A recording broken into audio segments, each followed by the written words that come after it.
everyone. Welcome back to PBS Radio Broadcasting.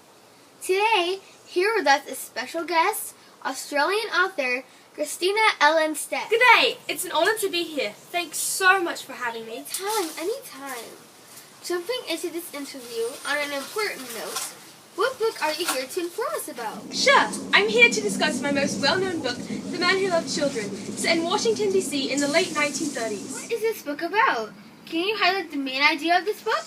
Good question. The main idea of this story is about an American dysfunctional family living in Washington, D.C. and their ways about doing things and their customs. To expand my understanding of the book, what characters are involved in this book? And who makes up the Pollitt family? Sure. The main characters of this story are Sam Pollitt, the optimistic and creative father, Henny, the financially struggling and rude and bitter mother, and Louisa, the 11-year-old, who was at first mocked and harassed and verbally abused by Sam and Henny. She also has 6 and soon-to-be 7 siblings and a maid named Bonnie. Sounds rather interesting. Were there any conflicts between the main characters? There are many conflicts of the story. The first overlying and repetitive conflict is Sam and Henny Pollitt refuse to talk to each other, and that makes communication within a large family very hard, so there is a small survival rate.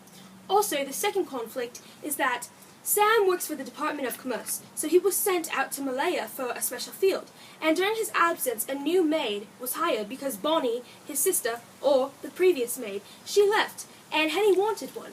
And the maid that Sam hired was a male, so the male and Henny conceived a new 7th baby of the family, of the Pollitt family.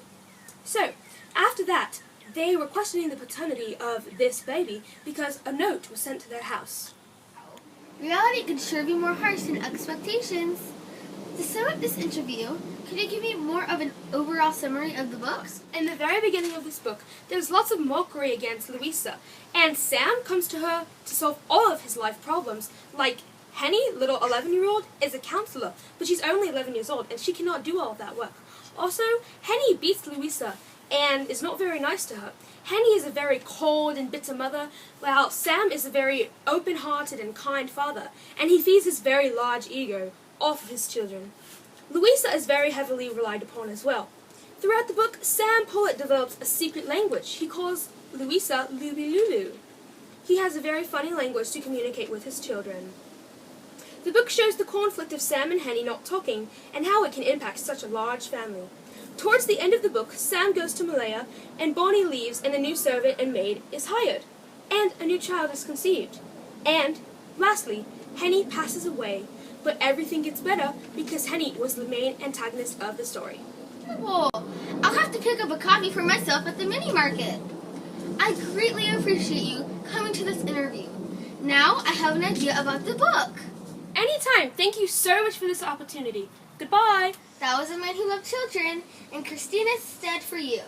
See you next time on PBS Radio Broadcasting.